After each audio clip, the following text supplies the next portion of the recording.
깊이 자라는 신앙이라는 주제로 에베소서 3장 7절에서 9절의 말씀을 같이 보도록 하겠습니다. 에베소서 3장 7절입니다. 믿음으로 말미암아 그리스도께서 너희 마음에 계시게 하옵시고 너희가 사랑 가운데서 뿌리가 박히고 터가 굳어져서 능히 모든 성도와 함께 지식에 넘치는 그리스도의 사랑을 알고 그 너비와 길이와 높이가 어떠함을 깨달아 하나님의 모든 충만하신 것으로 너희에게 충만하게 하시기를 구하노라.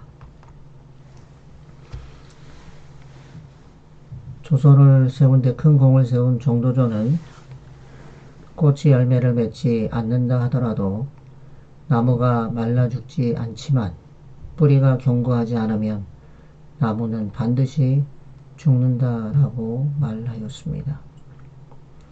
그리스도인들에게 가장 중요한 것은 무엇일까요? 그것은 바로 뿌리 깊은 신앙을 갖는 것입니다. 뿌리 깊다는 것은 쉽게 흔들리지 않는다는 것을 의미합니다. 바울은 본문에서 우리의 신앙이 뿌리가 박히고 터가 굳어져야 함을 강조합니다. 나무는 곧 뿌리가 내려져야 비바람에 흔들리지 않고 크게 자라서 실한 과실들을 맺을 수 있습니다.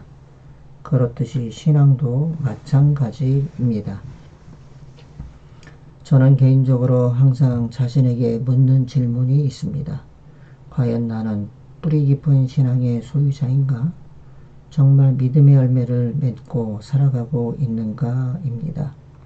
어떻게 하면 뿌리 깊은 신앙을 가질 수 있을까요?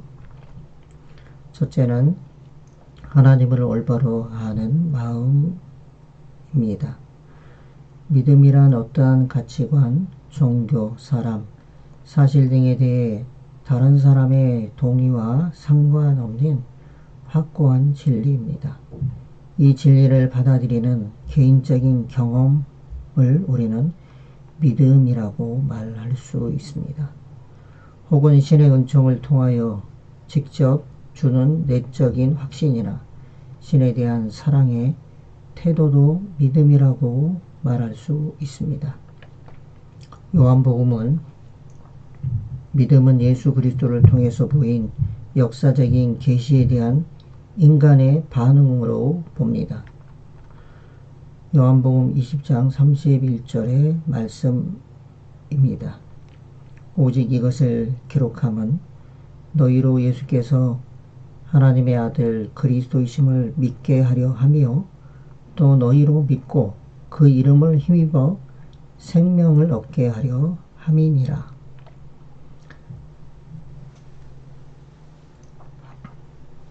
믿음의 반응의 결과로 영생이란 열매를 맺는 것입니다. 그러므로 예수께서는 믿음이 적은 것에 대해서 항상 안타까워 하셨다는 것은 당연한 일이었습니다. 마태복음 6장 30절에 오늘 있다가 내일 아궁이에 던지우는 들풀도 하나님이 이렇게 입히시거든 하물며 너희일까 보냐 믿음이 적은 자들아. 마태복음 8장 26절에서도 예수께서는 어찌하여 무서워하느냐 믿음이 적은 자들아 하시고 곧 일어나사 바람과 바다를 꾸짖으신데 아주 잔잔하게 되었다라고 기록하고 있습니다.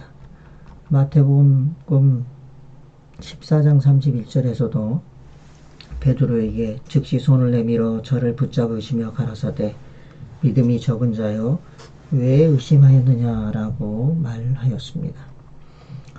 마태복음 16장 8절에서도 예수께서 아시고 가라사대 믿음이 적은 자들아 어찌 떡이 없으므로 서로 의논하느냐.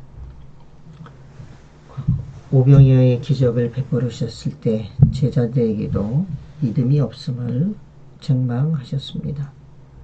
마태복음 17장 17절의 말씀입니다. 예수께서 대답하여 가라사대 믿음이 없고 패역한 세대여, 내가 얼마나 너희와 함께 있으며 얼마나 너희를 참으리요. 예수님 당시에 세대가 믿음이 없음을 한탄하셨던 것입니다.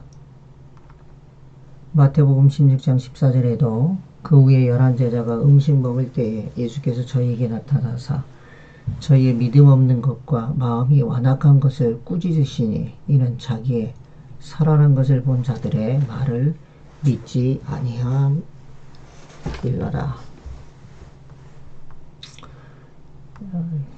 위의 말씀들을 생각해 볼 때 사람들처럼 의심이 많은 존재도 없습니다. 예수 그리스도께서 이 땅에서 수많은 표적을 보이셨지만 그들은 믿지 않았습니다. 아무리 큰 이적을 보아도 그때뿐이었습니다. 심지어 죽었다가 살아오신 그리스도를 보고도 믿지 못함을 예수님께서는 안타까워하시고 제자들을 꾸짖으셨다라고 성경은 말하고 있습니다. 믿는다는 것은 먼저 하나님을 알매 기초합니다. 그래서 예수께서는 하나님을 알게 하고자 그렇게 노력하셨던 것입니다. 그런데 예수님께서 그렇게 노력하시고 또 많은 표적을 보여주셨다 할지라도 그들이 다 믿은 것은 아님을 성경은 말해 줍니다. 믿음이란 그러므로 오직 본다고 믿는 것이 아니라 그 믿음은 하나님과의 인격적인 관계에서만 가능한 것입니다. 이 인격적인 관계가 맺어지지 않으면 결코 믿을 수 없는 것입니다. 깡패들도 자기들끼리의 의리가 있듯이 믿음이라고 하는 것은 오직 관계에 의해서만 만들어진다는 것을 볼 수 있습니다. 교회를 오래 다닌다고 해서 인격이 생기고 믿음이 예수님에 대한 의리가 만들어지는 것은 아닙니다. 하나님을 올바로 알아야 하는 것입니다. 올바로 알아야 올바른 믿음이 생기는 것입니다. 그러기 위해서 우리는 하나님의 말씀을 가까이 하여야 합니다. 요한복음 5장 39절에 너희가 성경에서 영생을 얻는 줄 생각하고 성경을 연구하거니와 이 성경이 내게 대하여 증언하는 것이니라 라고 말씀합니다.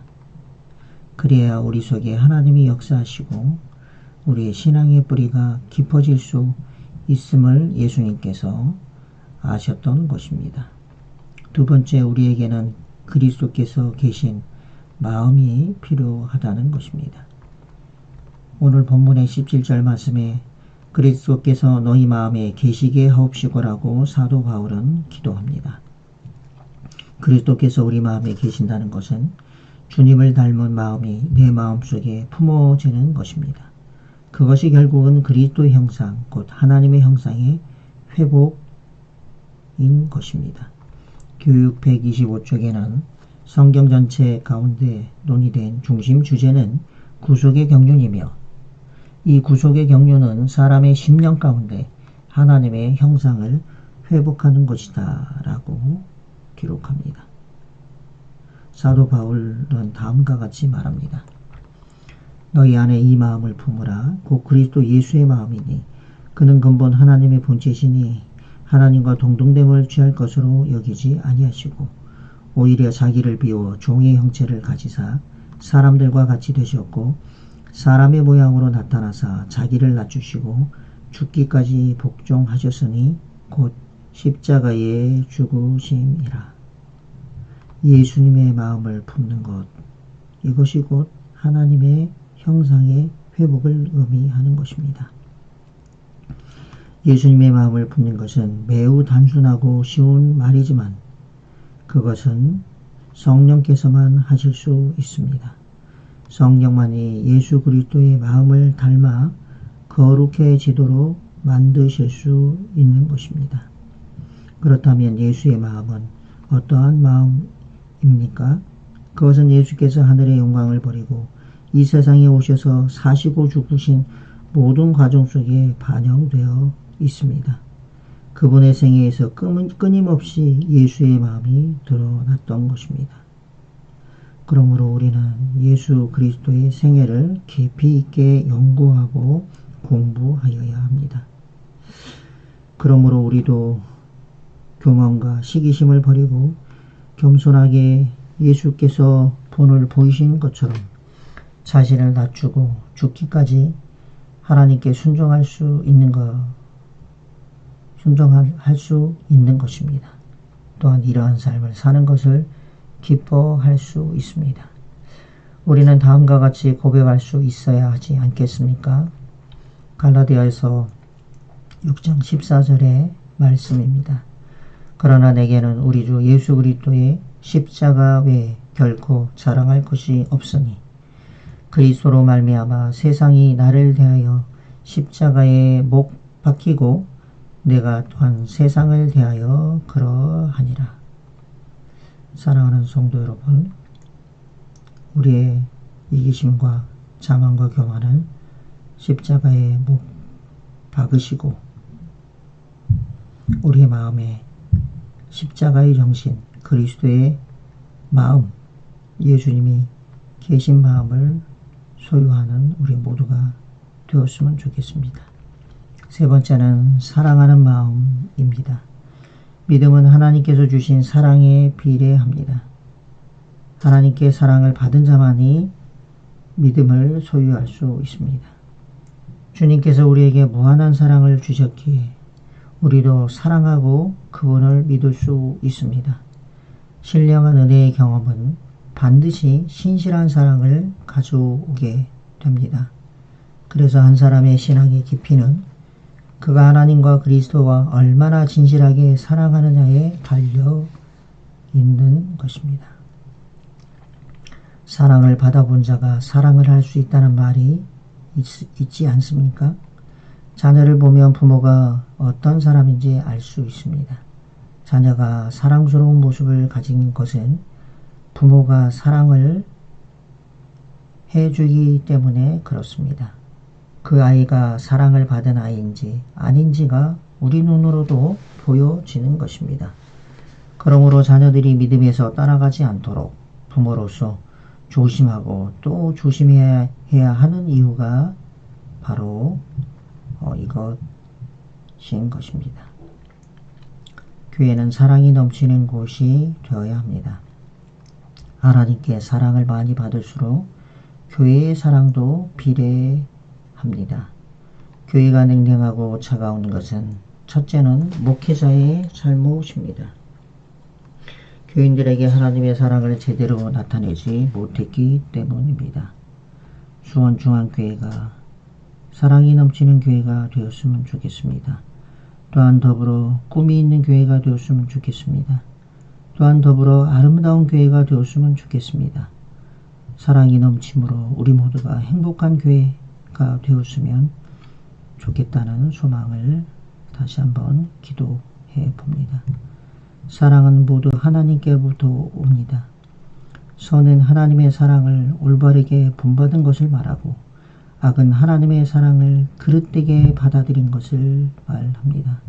사랑은 모든 신령한 신앙의 경험과 말씀의 모든 지식을 능가하는 최고의 가치가 된다는 것을 우리는 분명하게 다시 한번 말씀을 통해서 기억해야 할 것입니다. 고린도전서 13장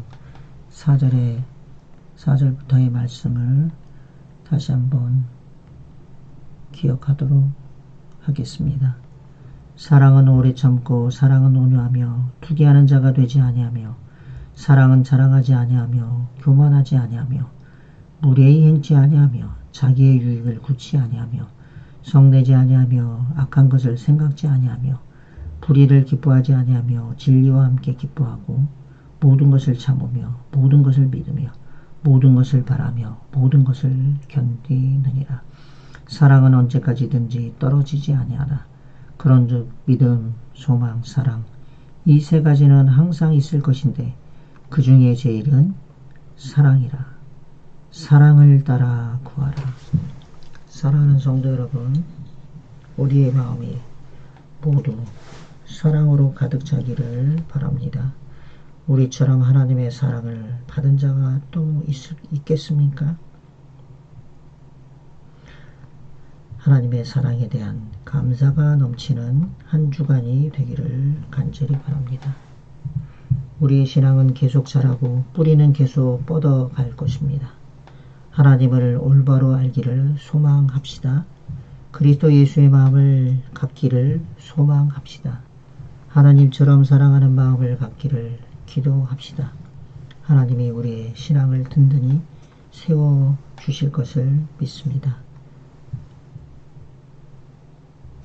다시 한번 주님의 은혜가 여러분의 가정에 충만히 임하기를 기도하면서 말씀을 마치도록 하겠습니다.